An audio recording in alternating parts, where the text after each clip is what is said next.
we are here in Delhi at the Auto Expo and at the Mercedes-Benz stand, and with me is Roland Folger, CEO and Managing Director of Mercedes-Benz India.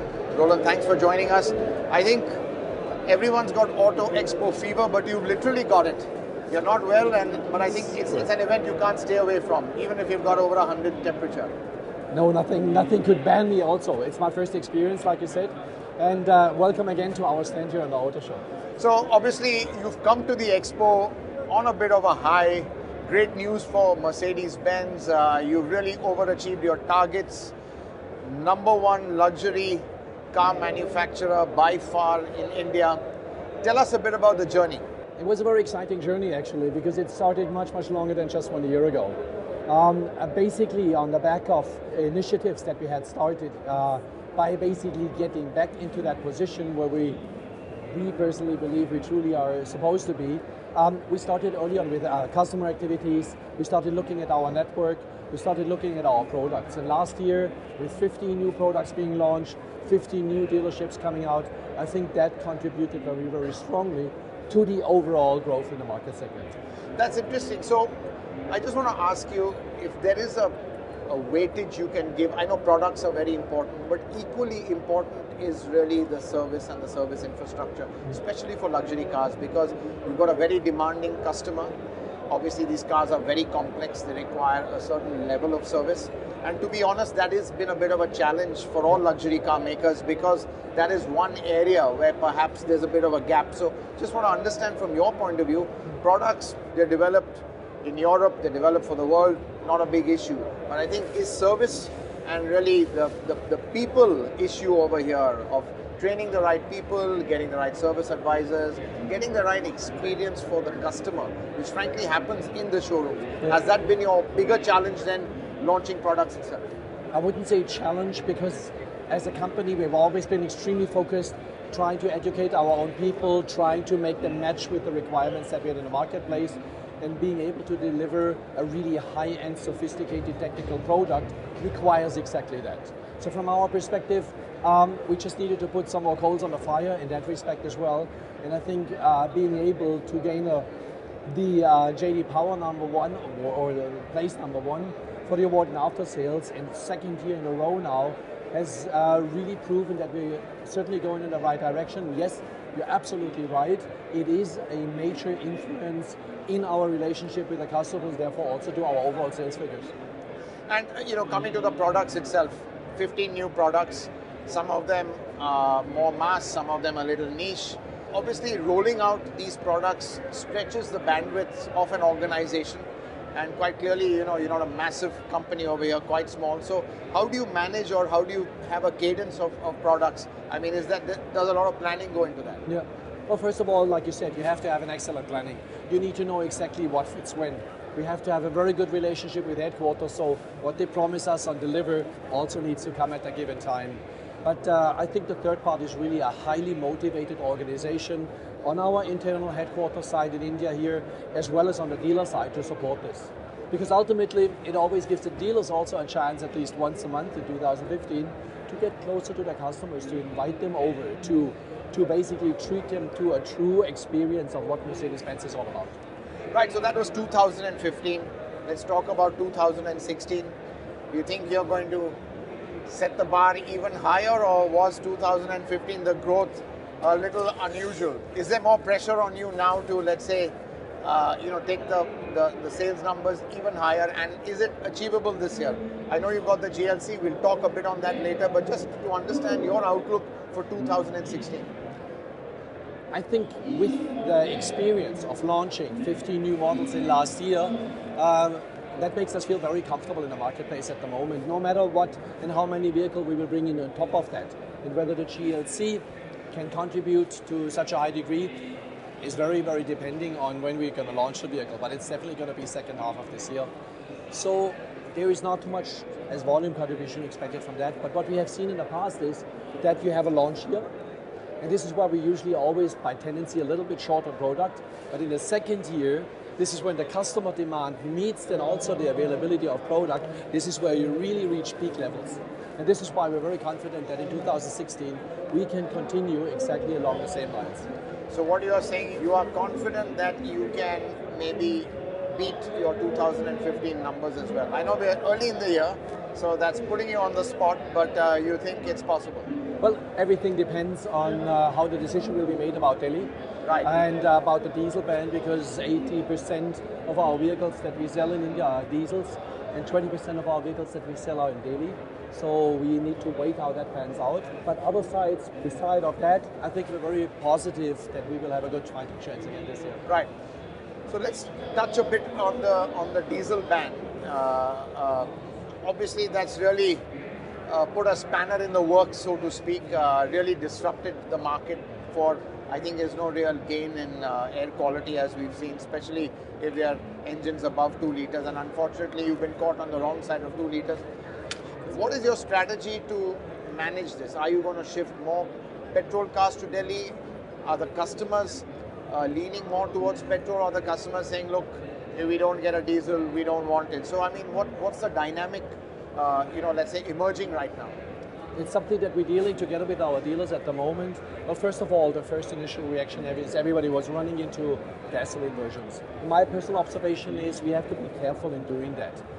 We are securing the pipeline, so we can always switch over to more gasoline versions or petrol versions.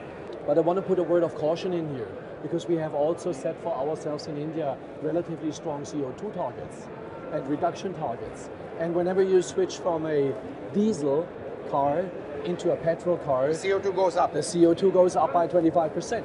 So it's something that we need to see more as a holistic picture and how that can pan out. I think everybody is in turmoil at the moment and seeing how will this work out, but it's something that we follow up very closely. We are talking to the relevant authorities on the issue. We've had good results in our discussions there. Let's see how March is. Right. And a very important launch for you here at the Auto Expo, the GLC. Yes. Clearly this fills probably the last gap in your entire product portfolio. It slots in between the GLE and the GLA. So are you really hopeful of this car kind of really even taking your SUV performance or sales volume to the next level? I wouldn't say hopeful, I'm rather confident. No, we believe that this car has a great future in India. Like you said, it fills a gap that so far we have not been able to fulfill with any specific product. It's also a car that basically now concludes the whole range of our SUV products. And just a small reminder, the growth of that segment alone was 2014 to 50 was 100% for us. So we ride on the back of a very, very strong demand wave for these kind of vehicles. So that will hit the market just running. Right. And, coming again, sticking to the SUVs, can you tell us, was the SUV segment or your SUV products one of the key drivers for growth for last year, and will it continue to be growth? And really, in terms of the SUV portfolio, has that turned out to be the main pillar of your product range? Percentage-wise, certainly, but then again, it was on a much lower basis. In overall numbers, I think the C-Class is still outselling the new vehicles on a 2-to-1 basis. But what we take as a strong vote of confidence is that the increase of demand from our customers is certainly there. So the new future growth that we see happening in the marketplace will definitely come stronger from these vehicles than from the traditional segments.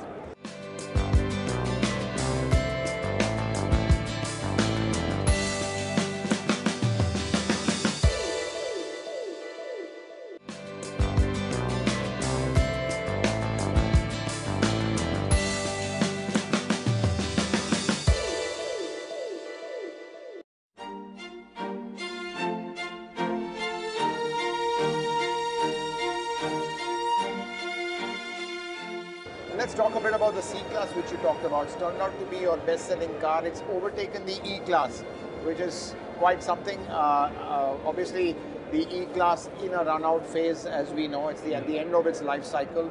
Is that the reason you feel, or is it that people find that the C-Class is offering a lot of the E-Class at maybe a lesser cost, so they see it as better value? Yeah. What do you feel is the reason for the C-Class really becoming the champion of your product range? I think the C-Class offers you everything that you look for in the sedan. The spaciousness inside, everything is there. And it's been closely positioned to the E-Class. I have to fully admit that. Although the E-Class still, as far as rear seat capacity and comfort is concerned, is still the benchmark in that segment. And that's important in India.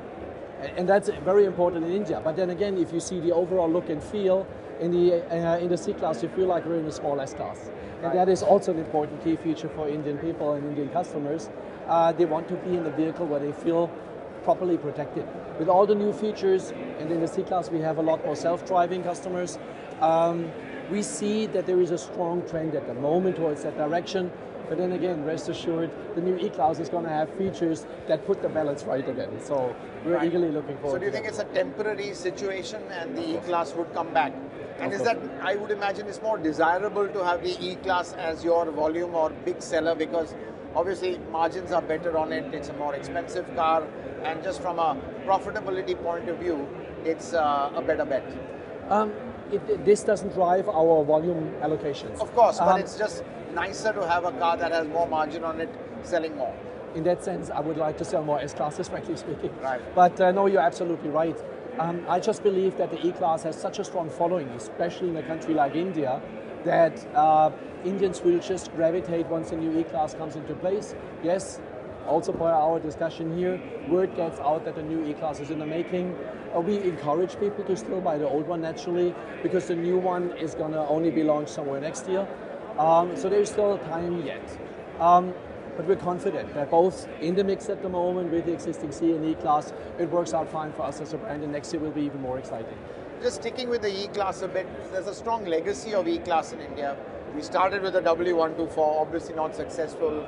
Then we came with the 210, 211, and then onwards. So do you think the heritage or the legacy, or let's say the longevity of the E-Class badge also has some kind of a role to play in India?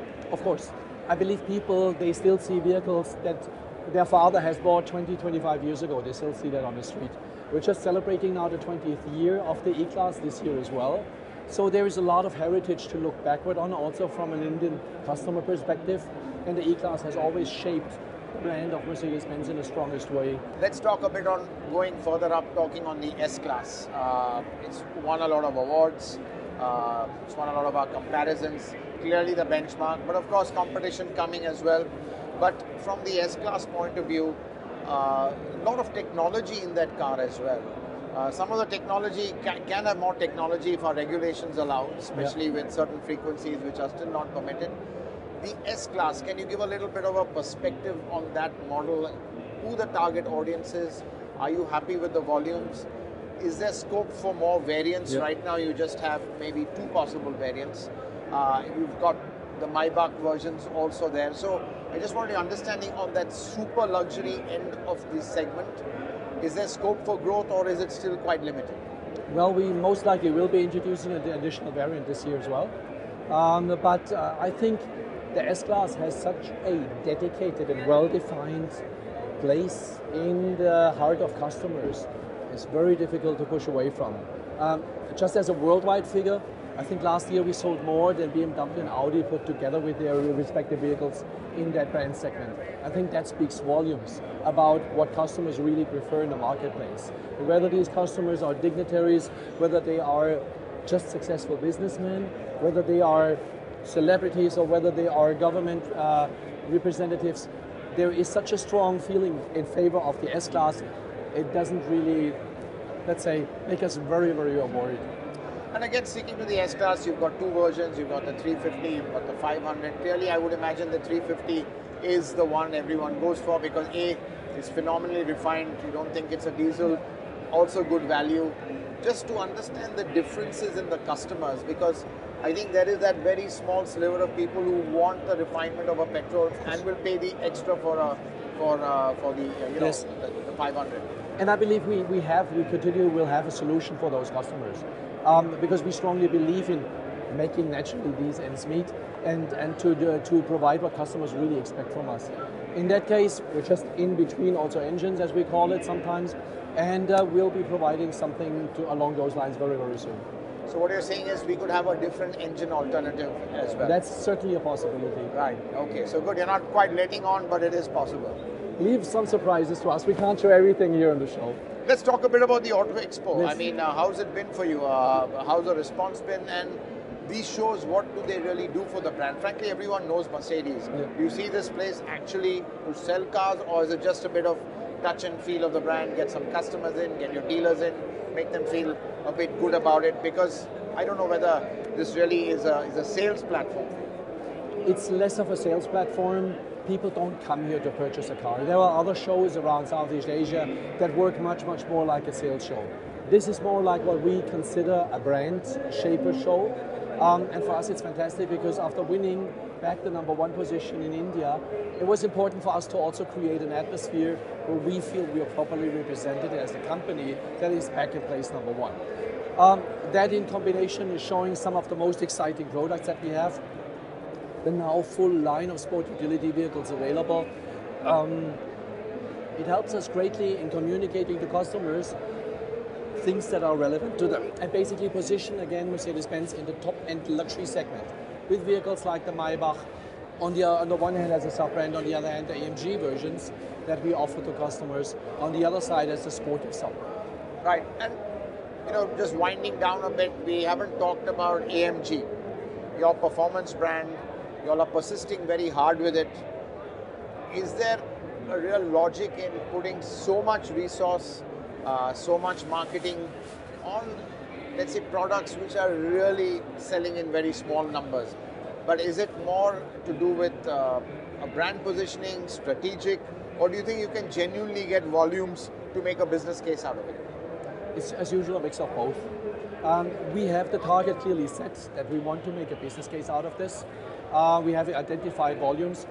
We have identified a growth path on how to get to those volumes. I'm happy to constate at the moment that we're on that path. So there's nothing missing at the moment. The market is not as tricky as it could have been. We're very happy with what we're seeing so far. And you have to go to some of our AMG centers, talk to customers there, and get that inspiration of excitement in their eyes. And these are movers and shakers in the industry. These are really important people. They are brand builders as well in their own circle of friends. And I think for us, it was a long time that we entered that segment. And AMG is the perfect brand to do that because they have also now an offering everything from the A43 all the way up to the S63. Right. So, fantastic. I just want to understand, obviously you don't give sales numbers, but in terms of percentage growth, how much has AMG grown, let's say, 2015 versus 2014? We grew up by about 40%. 40%. Which is expected in a ramp-up phase, more or less. So we're not going overboard with this issue. We're just following our planning that we have. This year we will see another continuous growth. We're looking even into, at the moment we have 5 so-called AMG performance centers. We're even looking, because there is the demand, to increase that number. So we are reacting to customer needs at the moment. And as long as there is additional customer needs, we will be opening AMG performance centers. But you said 40%, that's quite a high figure. Is it fair to assume that your growth is largely been, let's say, spurred by the SUV segment in AMG? Because a lot more practical, a lot more usable, you get performance as well as everyday usability. Yes. So what the SUV AMG is a large driver of growth for AMG? It was basically not only the SUVs, it was also the GLA and CLA that contributed, because they created a completely new price point for such vehicles, and they are true AMGs. If you've ever driven one, it's fantastic. But then again, naturally also the growth that we saw overall in the SUV sector has contributed that greatly. So, we haven't talked about the small car segment. Now, quite frankly, one would imagine that to be the largest segment. But clearly, I don't know whether it's a price to size ratio issue where people don't want to spend a lot of money on a smaller car. Do we still have that mindset in India, or is this a global trend where the center of gravity for you is somewhere between C and E class as far as the passenger vehicles go? So would it be fair to assume that maybe the small, the small range of cars, your new generation compact cars, the time is yet to come in terms of getting the volume up? I think that's a segment that still has yet to be developed. So you're right on the point there. My personal observation is people need to start to learn. And we have only been in the market now, 3-4 years with these vehicles. They need to learn that there's such an offer in the first place. Now they need to start to accept that the brand, that the traditionally always associated with E-Class, that brand also offers now something in a entry class where they were only suspecting Japanese products to happen. And once they try out, I believe strongly that it makes a lot of sense also to produce these vehicles locally. It gives us a different price point. It makes it more accessible to people. And in the future, I think the sky's the limit really on these products. So on that very optimistic note, Yes. Roland, good talking to you. Thank you, And clearly India, a very, very buoyant market for you, a very market with a lot of focus. And I'm sure a lot more action to come from Mercedes-Benz. Oh, definitely, rest assured. Thank you very much. Thank you for your questions. Thank you. Well, that was a very interesting conversation with Roland Folger, the Managing Director and CEO of Mercedes-Benz India. Clearly, Mercedes on a roll in this market. 2015, they had record sales, soared to the #1 position, beating Audi and BMW. And it looks like 2016, they are set, or so they say, to continue their bull run in this market. A lot of plans, a lot of new models expected from Mercedes-Benz, and Mr. Folger also let on that new variants on certain models like the S-Class also coming. But clearly, the three-pointed star is the star of the luxury car market.